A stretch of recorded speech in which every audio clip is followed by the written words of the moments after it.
decodificar, compreender, interpretar, reter e aplicar. Aqui, bem-vindo ao canal Mental Impulse. Aviso: este vídeo contém ativadores sonoros e visuais que auxiliam na compreensão, foco e mentalização das informações. Capítulo 4 – Quando eu me torno você. Eram 3 horas da manhã e eu estava de pijama, olhando pela janela do meu escritório em casa, observando a noite. Não distinguia nada no escuro, mas na minha mente via muito claramente a carta inquietante e o rosto perturbado de quem a tinha enviado, que consegui criar em minha imaginação com uma pequena ajuda de série de TV Dexter e dos filmes da série Jogos Mortais. Depois de muito tempo, me afastei da janela. Sem realmente saber o que estava fazendo, fui até minha mesa, sentei e abri o computador. De alguma forma, mesmo no fundo do meu medo, percebi que aquilo não poderia continuar. A falta de sono estava me esgotando, não comia e tinha problemas para me concentrar no trabalho.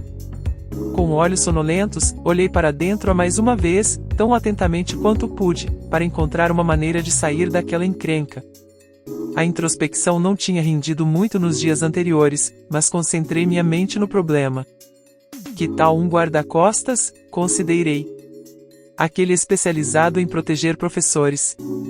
Por mais ridículo que isso pareça para mim em retrospectiva, na época não parecia ridículo de forma alguma. Mas, enquanto preparava os dedos para começar a pesquisar no Google por guarda-costas especialmente treinados para defender acadêmicos assustados no meio oeste dos Estados Unidos, alguma coisa aconteceu. Parei, me afastei do computador e disse a mim mesmo mentalmente: Ethan, o que você está fazendo? Isso é loucura. Então aconteceu uma coisa estranha. Dizer meu nome na minha cabeça, falar como se fosse com outra pessoa, me permitiu dar um passo para trás de imediato. De repente consegui me concentrar na minha situação de forma mais objetiva.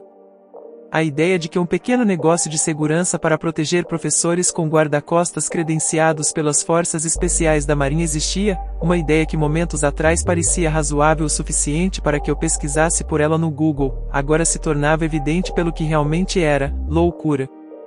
Assim que percebi isso, outros pensamentos logo se seguiram. Em que vai ajudar a andar pela casa com um taco de beisebol? Você tem um sistema de alarme de última geração. Não aconteceu nada diferente desde que você recebeu a carta. Provavelmente foi só um trote. Então, com o que está preocupado? Viva sua vida do jeito que costumava fazer. Pense na sua família, nos seus alunos e em suas pesquisas. Muita gente recebe ameaças que não significam nada. Você já administrou situações piores. Você pode lidar com isso. Ethan, eu disse a mim mesmo, vai dormir. Quando esses pensamentos começaram a se espalhar como uma pomada numa ferida aberta, saí do escritório e fui para o quarto. Meus batimentos cardíacos desaceleraram e o peso das minhas emoções se alterou. Eu me senti mais leve. E, quando me deitei em silêncio ao lado da minha mulher, consegui fazer algo que desejava desesperadamente desde que recebi a carta. Fechei os olhos sem cerrar os dentes, sem prender a porta do quarto com uma armadilha, sem agarrar meu taco de beisebol da liga infantil e dormi um sono profundo até de manhã. Dizer meu nome me salvou. Não do meu perseguidor hostil, mas de mim mesmo. Nos dias e semanas seguintes àquela noite, fiquei pensando no que tinha acontecido. Por um lado, havia a ironia incômoda de ser um psicólogo especializado em autocontrole e ter perdido o autocontrole, sem falar da racionalidade, ainda que por um curto período. Por outro lado, havia a intrigante observação científica de, alguma forma, ter recuperado o controle das minhas emoções e da minha conversa interna falando comigo mesmo como se fosse outra pessoa. Normalmente, falar na terceira pessoa está associado a excentricidade, narcisismo ou às vezes doença mental, mas não me identifiquei com nada disso. Para mim, ao menos naquele momento de crise, eu tinha conseguido de alguma forma subjugar minha voz interna, com a minha voz interna. E tinha feito isso sem querer. Existe uma descoberta clássica em psicologia chamada ilusão de frequência. Onde descreve a experiência comum de, digamos, aprender uma nova palavra e de repente começar a vê-la em toda parte. Na verdade, a palavra, ou qualquer observação recente que tenha feito, sempre esteve presente no seu ambiente, com uma frequência normal, simplesmente seu cérebro não estava sensível a ela antes, e isso cria uma ilusão mental. Algo semelhante me aconteceu depois de perceber que falei comigo mesmo durante um momento de tremendo estresse emocional. O software de reconhecimento de padrões na minha mente de pessoas falando consigo mesmas como se estivessem se comunicando com outra pessoa, usando o próprio nome e outros pronomes que não em primeira pessoa, foi ativado. Ao longo dos meses seguintes, e depois anos, observei exemplos cada vez mais dignos de nota em vários contextos diferentes. A carta com as ameaças chegou na primavera de 2011, mas o primeiro caso que me chamou a atenção foi na verdade uma lembrança que tive do superastro do basquete LeBron James no verão de 2010. Como fã de longa data do Knicks, eu tinha a ingênua esperança de que ele viesse jogar em Nova York para resgatar minha equipe em dificuldades. Mas LeBron apareceu na ESPN2 para anunciar que estava saindo do Cleveland Cavaliers, o time de sua cidade natal onde fez carreira desde o início, para jogar pelo Miami Heat, uma decisão difícil e de alto risco, como ele mesmo admitiu. Uma coisa que não queria fazer era tomar uma decisão emocional, explicou LeBron ao comentarista da ESPN Michael Wilbon. Uma fração de segundo depois, logo após enunciar seu objetivo de evitar uma decisão emocional, deixou de falar sobre si mesmo na primeira pessoa para falar sobre si mesmo usando o próprio nome, e queria fazer o que fosse melhor para LeBron James e o que LeBron James vai fazer para deixá-lo feliz. Alguns anos depois, topei com um vídeo da futura vencedora do Prêmio Nobel da Paz, Malala Yousafzai, no The Daily Show with Jon Stewart. 3 No verão de 2012, Malala, com 14 anos, morava com a família no Vale do Swat, no Paquistão, quando recebeu uma das notícias mais estressantes que se possa imaginar. O Talibã tinha jurado assassiná-la como punição por sua defesa aberta dos direitos das meninas à educação. Quando Stewart perguntou como ela reagiu ao saber da ameaça, Malala inadvertidamente revelou que usar seu nome para treinar a si mesma tinha sido a chave.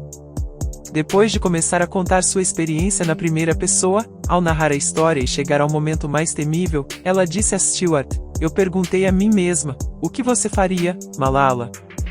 E respondi a mim mesma, Malala, é só pegar um sapato e bater nele. Mas depois eu falei, se você der uma sapatada num talibã, não haverá diferença nenhuma entre você e o talibã." Os exemplos continuaram surgindo, não somente em contextos de cultura pop, como a atriz Jennifer Lawrence fazendo uma pausa durante uma entrevista emocionante com um repórter do The New York Times para dizer a si mesma, "Ok, controle-se, Jennifer 4", como também em instâncias históricas escondidas à vista de todos. Já havia um termo para definir falar de si mesmo na terceira pessoa, ileísmo, muito usado para descrever o artifício literário utilizado por Júlio César na narrativa de sua obra sobre as guerras gálicas, das quais participou. Ele escreveu sobre si mesmo usando o próprio nome e o pronome a ele em vez de eu.5 e também a autobiografia ganhadora do Prêmio Pulitzer do historiador americano Henry Adams, publicada em 1918, narrada inteiramente na terceira pessoa. Seguindo essa abordagem estilística, ele não intitulou o livro My Education, Minha Educação ou algo semelhante. Ele o chamou de The Education of Henry Adams, na educação de Henry Adams. 6. Nessa época, eu já havia falado com meus alunos e colegas sobre minhas observações a respeito de pessoas que usam o próprio nome e pronomes de segunda e terceira pessoas para falar consigo mesmas. Como resultado, falamos sobre isso no laboratório e começamos a analisar a relação entre linguagem e distanciamento. Já tínhamos uma forte intuição de que usar o próprio nome, silenciosamente na própria cabeça, isto é, não falar consigo mesmo em voz alta de forma a provocar expressões de surpresa ou perturbar as normas sociais, que era uma ferramenta que ajudava as pessoas a controlar sua voz interna. Claro que todas as evidências em que encontrei eram anedóticas. Não eram prova científica de nada, embora parecessem indicar um padrão comum no comportamento humano. Há anos eu e meus colegas vínhamos estudando abordagens ao distanciamento, mas todas as técnicas que descobrimos exigiam tempo e concentração, ao passo que usar o próprio nome para falar mentalmente consigo mesmo em um momento de angústia não exigia nem uma coisa nem outra. Falar consigo mesmo como se fosse outra pessoa poderia ser uma forma de distanciamento? 1.1 Diga o seu nome. Você está falando sério? Perguntou o participante do nosso experimento. Estou, respondeu a pesquisadora. Venha comigo. E o levou pelo corredor.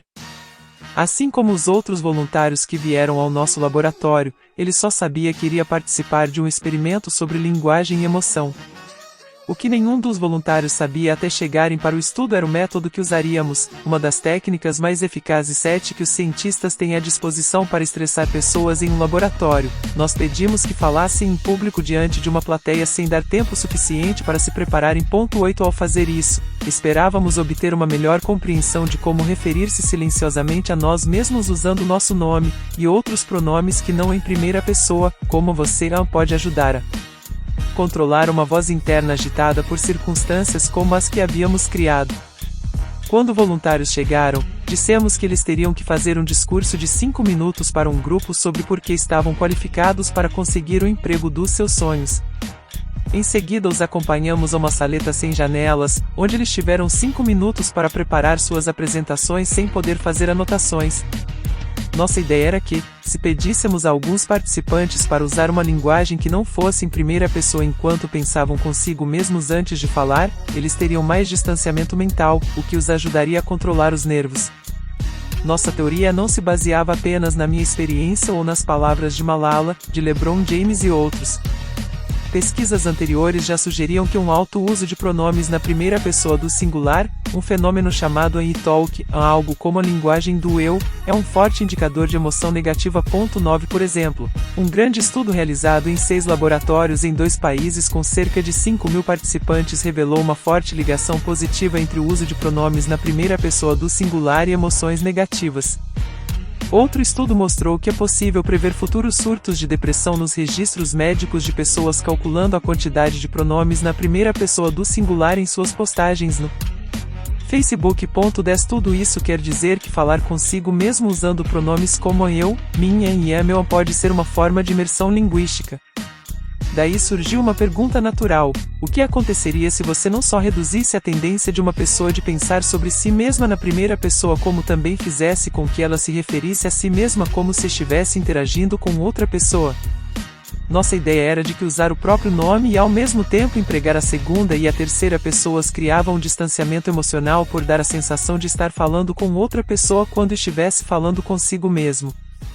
Por exemplo, em vez de pensar consigo mesmo porque explodi com meu colega de trabalho hoje, uma pessoa poderia pensar: por que Ita explodiu com seu colega de trabalho hoje? Depois do período de 5 minutos para a preparação do discurso de 5 minutos, dividimos aleatoriamente os participantes em 2 grupos, um no qual eles refletiram sobre sua ansiedade em relação ao que iriam falar usando o pronome da primeira pessoa eu, e outro em que faziam o mesmo, mas usando apenas pronomes que não fossem da primeira pessoa e o próprio nome. Concluídos os preparativos, nós os levamos pelo corredor para fazer suas apresentações na frente de um painel de juízes treinados para manter expressões faciais estoicas e uma grande e irritante câmera de vídeo posicionada bem na frente deles. Era a hora do show. Como previmos, os participantes que usaram uma conversa interna distanciada disseram que sentiram menos vergonha e constrangimento depois do discurso, em comparação com os participantes que tiveram uma conversa interna imersiva. Também ruminaram menos sobre seu desempenho depois. Quando descreveram suas experiências mentais, em vez de enfatizar o nervosismo ou a dificuldade da tarefa, disseram que suas vozes internas se concentraram no fato de que não havia reais consequências em jogo. Também foi interessante que, conforme codificamos os vídeos e nos aprofundamos nos dados do experimento, não foram só as respostas emocionais dos participantes que se diferenciaram. Os juízes que assistiram aos vídeos dos discursos dos participantes indicaram que as pessoas do grupo das conversas internas distanciadas também desempenharam melhor sua tarefa. Foi assim que identificamos uma nova ferramenta de distanciamento oculta na mente, a conversa interna distanciada. 11 Como nossos experimentos e outros demonstraram mais tarde, mudar do eu em primeira pessoa para o você da segunda pessoa ou a ele ou a ela da terceira pessoa é um mecanismo para obter distanciamento emocional. 12 A conversa interna distanciada é, então, um recurso psicológico incrustado no tecido da linguagem humana. E agora sabemos que seus benefícios são diversos. Outros experimentos 13 mostraram que a conversa interna distanciada faz com que as pessoas causem uma melhor primeira impressão, aprimora o desempenho em tarefas estressantes de solução de problemas e facilita o raciocínio com sabedoria, assim como as estratégias de distanciamento da mosca na parede. Também fomenta o pensamento racional. Por exemplo, no auge da crise do vírus Ebola de 2014, houve gente nos Estados Unidos que ficou apavorada com a possibilidade de contágio. Então realizamos um estudo pela internet com pessoas de todo o país. 14 Descobrimos que pessoas aflitas com esse vírus a quem pedimos que deixassem de usar a EOA para usar o próprio nome para refletir sobre o desenvolvimento do surto do ebola no futuro encontraram mais razões baseadas em fatos para não se preocupar, resultando numa redução da ansiedade e da percepção de risco. Deixaram de considerar provável que contraíssem a doença, o que era um reflexo mais preciso da realidade e uma mordaça para suas vozes internas em pânico. As pesquisas também mostram que o diálogo interno distanciado pode ter implicações que ajudam a lidar com um dos cenários mais causadores de falatório que já estudei, ter de optar entre o amor que sentimos por quem gostamos e nossos princípios morais. 15 Por exemplo, quando alguém que conhecemos comete um crime, somos forçados a decidir se devemos protegê-lo ou castigá-lo. Estudos mostram que, quando esse conflito interno ocorre, as pessoas se mostram consideravelmente mais propensas a proteger os que conhecem do que a denunciá-los, um fenômeno que muitas vezes define decisões no dia a dia, como o caso dos dirigentes universitários e funcionários de atletismo que não detiveram o agora condenado médico Léo Nassar por molestar crianças. Se a razão que nos motiva a proteger certas pessoas é a de estarmos perto delas, então podemos acreditar que uma conversa interna distanciada reduziria essas tendências protetoras ao nos afastar de nós mesmos e dos relacionamentos que temos com outros. E foi exatamente o que constatamos em diversos experimentos. Em um dos estudos, por exemplo, meus alunos pedimos a pessoas que imaginassem vividamente um ente querido cometendo um crime, como usar de maneira fraudulenta o cartão de crédito de outra pessoa, e depois serem abordadas por um policial perguntando se elas viram alguma coisa. Os participantes que refletiram sobre o que deveriam fazer usando o próprio nome, por exemplo, quais fatos Maria está considerando ao tomar essa decisão, foram mais propensos a informar as ofensas graves ao policial. Embora tenham demonstrado o poder do diálogo interno distanciado, essas descobertas não exploraram outra propriedade que o torna tão valioso: sua velocidade. Uma das coisas que considerei mais interessantes ao dizer meu nome para me acalmar foi o fato de ter sido incrivelmente fácil. Em geral, leva tempo para regular nossas emoções. Pense no esforço envolvido em viajar mentalmente no tempo para imaginar como você vai se sentir diferente sobre algo no futuro, ou escrever um diário para refletir sobre seus pensamentos e sentimentos, ou até mesmo fechar os olhos para imaginar uma experiência do ponto de vista de uma mosca na parede. Todos são ferramentas de autodistanciamento validadas de maneira empírica. No entanto, devido ao esforço que exigem, nem sempre são fáceis de implementar no calor do momento. Agora pense na minha experiência. Não fiz nada além de dizer o meu nome e isso colocou minha voz interna em uma trajetória totalmente diferente, quase como um trem mudando de direção ao passar por um desvio nos trilhos. A conversa interna distanciada foi rápida e drástica, diferente de tantas outras estratégias de regulação emocional. Como pode ser isso? Em linguística, os deíticos se referem a palavras, como pronomes pessoais, a exemplo de eu, an e an você, cujo significado muda dependendo de quem está falando. 16 Por exemplo, se Dani perguntar um relógio está com você, e Maia responder não, eu já dei para você, a pessoa de quem você trata muda. De início refere-se a Maia, mas em seguida a Dani. A maioria das crianças percebe que a linguagem funciona dessa maneira aos 2 anos e consegue mudar de perspectiva com uma rapidez incrível, em milissegundos. 17. O conceito de deíticos demonstra o grande poder de certas palavras de mudar nossa perspectiva. Nossa ideia era que a conversa interna distanciada pudesse operar por meio de um mecanismo semelhante, produzindo uma mudança automática de perspectiva com um mínimo de esforço. Usando essa lente na linguagem e no distanciamento psicológico, eu e o psicólogo Jason Moser, da Universidade de Michigan, projetamos um experimento para medir a rapidez com que funciona a conversa interna distanciada. Mas, em vez de ouvir suas vozes internas, nós observamos o cérebro das pessoas. Em nosso experimento, pedimos aos participantes que pensassem sobre como se sentiam cada vez que viam uma fotografia perturbadora, usando linguagem imersiva, o que estou sentindo, ou linguagem distanciada, o que Jason está sentindo. Eles fizeram isso e monitoramos sua atividade elétrica cerebral com um aparelho de eletroencefalograma, que fornece uma maneira eficaz de determinar com que rapidez diferentes operações psicológicas atuam no cérebro. Os resultados indicaram que os participantes exibiam muito menos atividade emocional no cérebro quando usavam linguagem distanciada para refletir sobre seus sentimentos ao ver as imagens perturbadoras. Mas a descoberta crucial foi quanto tempo levava para os participantes sentirem o alívio do distanciamento. Vimos mudanças na atividade emocional surgirem um segundo depois de as pessoas verem uma imagem negativa. Um segundinho. Só isso. 18. Igualmente empolgante para nós, não encontramos evidências de que esse tipo de conversa interna sobrecarregasse as funções executivas dos participantes. 19 Isso foi crucial, pois técnicas de distanciamento que exigem mais esforço criam uma espécie de contradição. Quando em atividade, nosso falatório drena os recursos neurais de que precisamos para nos concentrar, ganhar distanciamento e recuperar o controle de nossa voz interna. 20 Mas a conversa interna distanciada contorna esse obstáculo. Apresenta muitos resultados com pouco esforço. Se mudar as palavras que usamos para pensar sobre nós mesmos resulta num processo hiperveloz de distanciamento para lidar com o estresse, pela lógica isso também deve influenciar o fluxo de nossa voz interna. Acontece que a conversa interna distanciada pode fazer isso aproveitando uma capacidade de que todos dispomos, a de interpretar fontes de estresse como desafios, e não como ameaças. Para ver como isso funciona, vamos visitar um antigo vizinho. 1.2 Comece logo, Fred. Quem cresceu ou teve filhos nos Estados Unidos entre 1968 e 2001, deve se lembrar da voz suave de Fred Rogers em seu lendário programa de televisão de 30 minutos, Mr. Rogers' Neighborhood. Mas por trás de sua personalidade serena, a voz interna de Rogers podia atormentá-lo, assim como o resto de nós.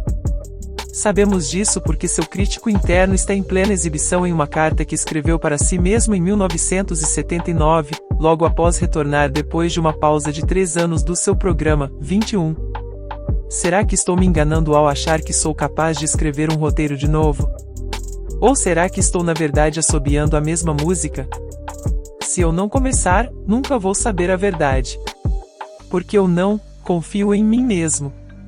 Realmente, é disso que se trata, isso e não querer passar pela agonia da criação. Depois de todos esses anos continua tão ruim como sempre. Eu me pergunto se todo artista criativo passa pela tortura dos malditos tentando criar. Bem, é chegada a hora Nisik e agora eu preciso agir. Comece logo, Fred. Comece logo. A carta surpreendentemente vulnerável de Rogers nos mostra o falatório em plena ação, a mudança de sua voz interna vista de um assento na primeira fila. Os primeiros 3/4 da carta apresentam um diálogo interno cheio de dúvidas, autocrítica e até desespero. Mas, à medida que a nota para si mesmo progride, podemos ver Rogers elaborando uma nova forma de pensar sobre sua situação. Seu crítico interno começa a esvanecer quando ele reconhece que precisa realizar a tarefa à sua frente, apesar de suas inseguranças, é chegada a hora, e agora eu preciso agir. E ele age. Passa a usar uma linguagem distanciada, usando o próprio nome, para dizer a si mesmo que pode de fato escrever seu programa. E com essa mudança de perspectiva ele continuou trabalhando por mais 22 anos, iluminando a encruzilhada na estrada que todos encaramos ao enfrentar uma situação difícil. Psicólogos já mostraram que, quando você põe pessoas em situações estressantes, uma das primeiras coisas que elas fazem é se perguntar, em geral inconscientemente, 2 coisas: o que é exigido de mim nessas circunstâncias? Será que eu tenho os recursos pessoais para lidar com o que me é exigido? Se examinarmos a situação e concluirmos que não temos os recursos necessários para lidar com ela, isso nos leva a avaliar o estresse como uma ameaça. Se, por outro lado, avaliarmos a situação e determinarmos que temos o necessário para corresponder de forma adequada, nós a vemos como um desafio.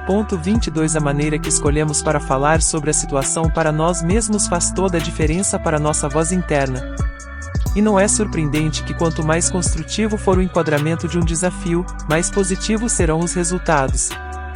No caso de Rogers, ele reconheceu a dificuldade da criação, mas continuou criando. Vários estudos 23 corroboram o que a carta de Rogers incorpora.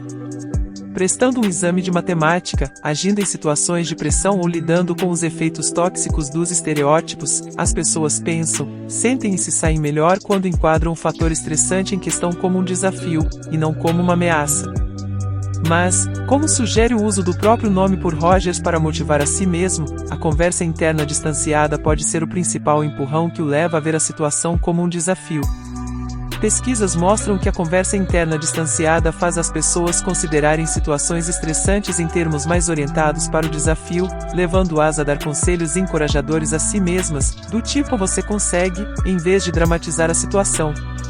Em um estudo que meus colaboradores e eu realizamos, por exemplo, pedimos às pessoas que escrevessem sobre seus pensamentos e sentimentos mais profundos em relação a um evento estressante iminente, usando uma conversa interna imersiva ou distanciada.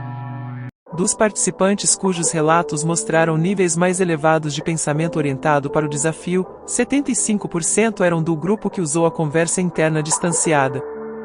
Numa comparação contrastante, 67% dos participantes cujos relatos mostraram níveis mais elevados de pensamento orientado para a ameaça eram do grupo de conversas internas imersivas.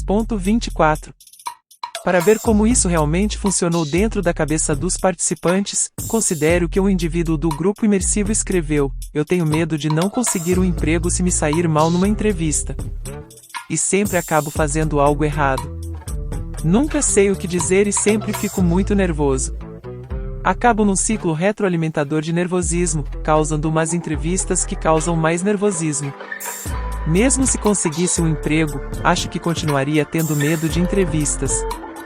Enquanto isso, as vozes internas do grupo de linguagem distanciada foram notavelmente diferentes.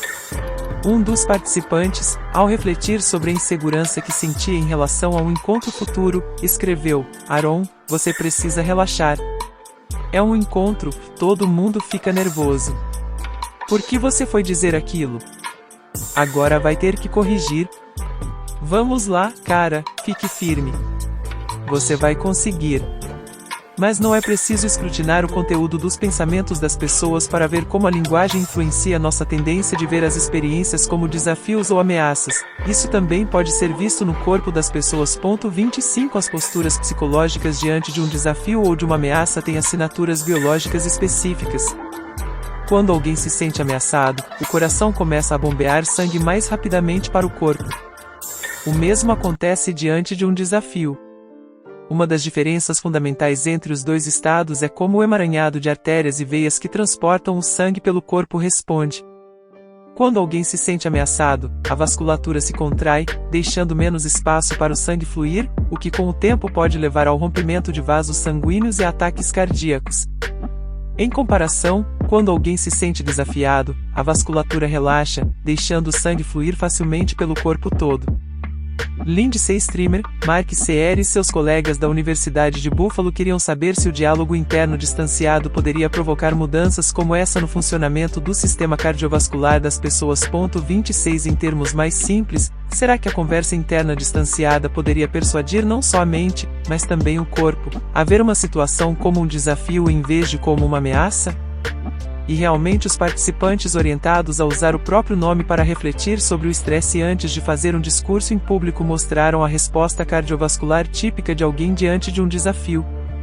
Os participantes no grupo da linguagem imersiva tiveram uma resposta biológica absolutamente característica de quem está sendo ameaçado. Se a conversa interna distanciada pode ajudar adultos, é natural imaginar que também pode beneficiar as crianças. Uma das grandes tarefas de ser pai é ensinar os filhos a perseverar em situações difíceis porém importantes, como encontrar maneiras de ajudá-los nos estudos.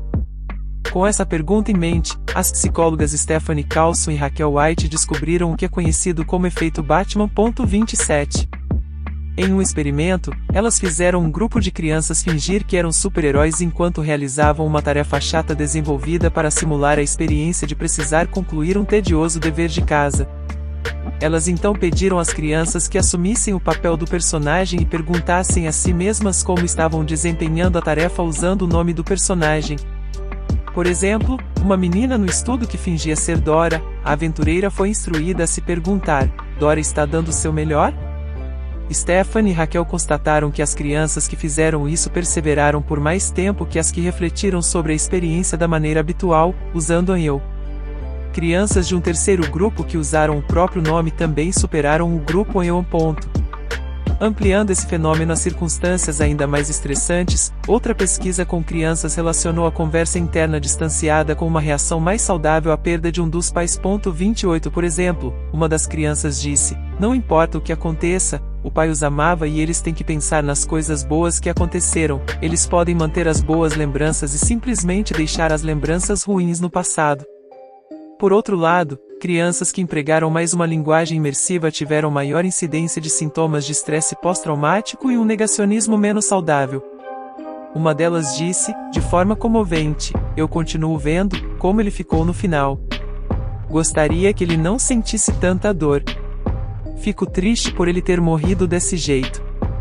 Todas essas descobertas ressaltam como uma pequena mudança nas palavras que usamos para nos referir a nós mesmos numa introspecção pode influenciar nossa capacidade de controlar o falatório em uma variedade de domínios.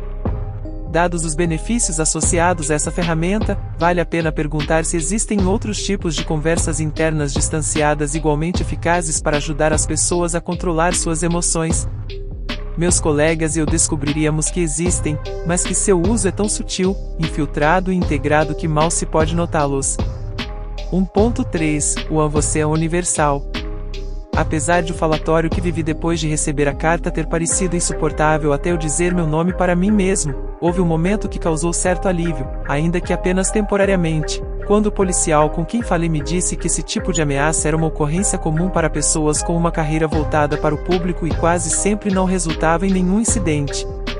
Mergulhado como estava em pensar em uma ameaça, definitivamente eu não vi a carta como um desafio empolgante. Essa informação não eliminou meus temores, mas foi um lampejo de esperança, pois me fez sentir menos sozinho. Há um forte consolo psicológico que vem da normalização das experiências. 29 De saber que você não está passando por uma experiência exclusiva, mas por algo que todos já viveram, que, por mais desagradável que seja, faz parte da vida. Quando estamos vivendo um luto, passando por turbulências nos relacionamentos, contratempos profissionais, conflitos com os pais ou outras adversidades, muitas vezes nos sentimos terrivelmente sozinhos, de tão fixados que estamos nos nossos problemas. Mas, quando conversamos com outras pessoas e constatamos que elas enfrentaram desafios semelhantes, percebemos que, por mais difícil que seja a experiência, ela também acontece com os outros, o que nos dá uma sensação imediata de perspectiva. Se outras pessoas passaram por essas dificuldades, eu também posso passar. Nosso diálogo interno raciocina conosco. O que parecia extraordinário passa a ser um fato comum. E isso é um alívio. Mas e se, em vez de normalizar nossas experiências ouvindo outras pessoas falarem sobre como superaram as adversidades ou se beneficiaram da experiência, nós obtivéssemos o mesmo efeito com algum tipo de conversa interna distanciada? O que quero dizer é, poderia haver algo embutido na própria estrutura da linguagem que nos ajude a pensar sobre nossas experiências pessoais em termos mais universais. Em maio de 2015, David Goldberg, empresário do Vale do Silício e marido da CEO do Facebook, Sheryl Sandberg, sofreu um acidente numa esteira durante umas férias no México e morreu tragicamente. Sandberg ficou arrasada. Sua vida com Goldberg havia desaparecido, como se o futuro tivesse sido arrancado de suas mãos. Depois da morte do marido, Sheryl procurou maneiras de resistir à forte maré de pesar que ameaçava arrastá-la. Começou a escrever um diário sobre o que estava passando, com uma escolha compreensível porque, como sabemos, se expressar por escrito é uma forma eficaz de conseguir um distanciamento emocional mais saudável. 30 Mas com as palavras que usou em pelo menos uma anotação, que ela decidiu publicar no Facebook, ela também fez algo curioso. Preste atenção nas palavras exatas da postagem de Sandberg, itálicos do autor 31. Acho que, quando acontece uma tragédia, ela apresenta uma escolha. Você pode ceder ao vazio, à ausência que enche o seu coração, seus pulmões, restringe sua capacidade de pensar ou até de respirar. Ou você pode tentar encontrar um sentido. À primeira vista, o uso repetitivo da terceira pessoa você e a seu pode parecer estranho. Ela está escrevendo sobre uma das experiências pessoais mais dolorosas imagináveis, sem usar a palavra mais natural para relatar a própria experiência, eu. Ela prefere apelar para a palavra você, mas não no sentido que discutimos anteriormente, de se dirigir a si mesma como se falasse com outra pessoa. Sheryl usa a palavra para evocar a natureza universal de sua provação. É como se ela dissesse: qualquer um pode ceder ao vazio, a ausência que enche o coração de todos, os pulmões de todos, restringe a capacidade de todos de pensar ou até de respirar. Ou qualquer um pode tentar encontrar um sentido. Cheryl não está sozinha ao usar a palavra você dessa forma. Se olharmos ao redor, podemos encontrar usos semelhantes, na fala cotidiana, em programas de entrevistas e no rádio, em letras de músicas. Na verdade, quando se percebe esse fenômeno, é difícil ler entrevistas com atletas falando sobre um jogo ruim ou ouvir políticos dando entrevistas falando sobre dificuldades sem notar o uso do você dessa forma, para enquadrar sua experiência de forma mais abrangente. A questão, claro, é o porquê de fazermos isso. Por que usamos uma palavra normalmente usada para nos referir a outra pessoa, você, para falar sobre nossas experiências profundamente emocionais? Minhas colegas Susan Gelman e Ariana Orvel e eu chamamos esse uso específico de a você genérico, ou a você universal. 32 E descobrimos que é outro tipo de tática linguística que promove o distanciamento psicológico. 33. A primeira coisa que sabemos sobre o você universal é que as pessoas o usam para falar sobre normas que se aplicam a todos, não sobre preferências pessoais. Por exemplo, se uma criança mostra um lápis e pergunta o que você faz com isso, um adulto normalmente responde: você escreve, não, eu escrevo. Em comparação, se a mesma criança mostrar um lápis e perguntar o que você normalmente faz com isso, um adulto responde na primeira pessoa: eu escrevo.